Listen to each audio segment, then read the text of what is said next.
It's never quiet on Seguin because the sound of the waves crashing on the island is constant.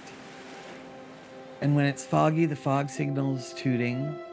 Doot, doot.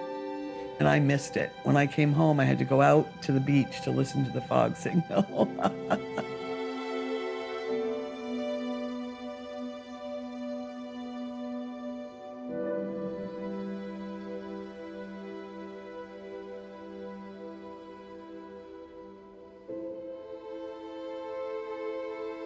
I was on Seguin Island on foggy days all by myself on a 64-acre island, 2.5 miles out in the ocean.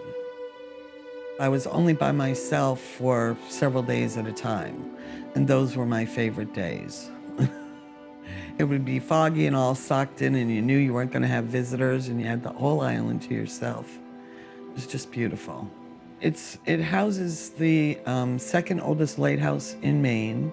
It was commissioned by George Washington in 1795. Current tower and structures have been there since 1857.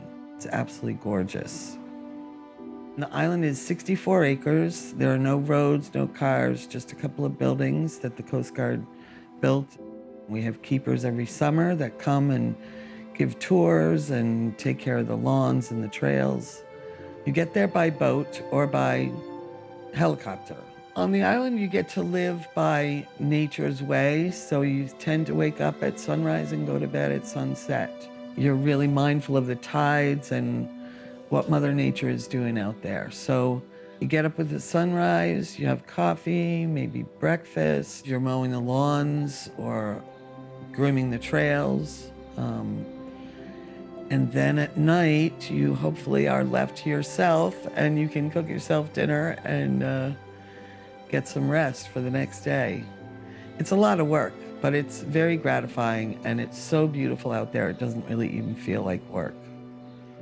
And there always has to be 2 people, so we didn't really, I don't think we missed seeing our friends. We did a lot of reading, we did cooking.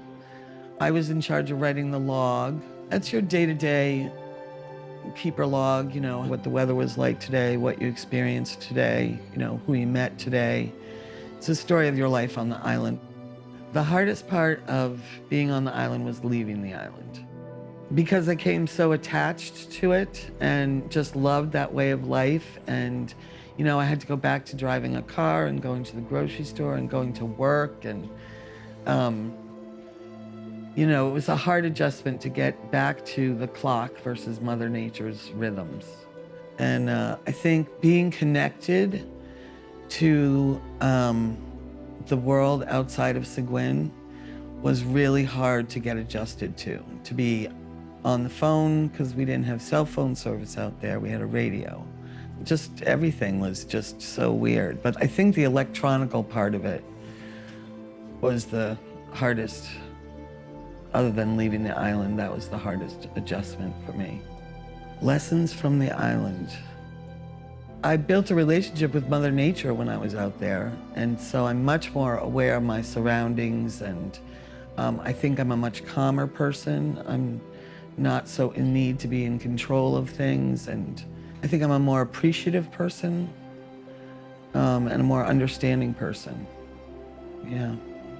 Just being out there for 3.5 months just changed me.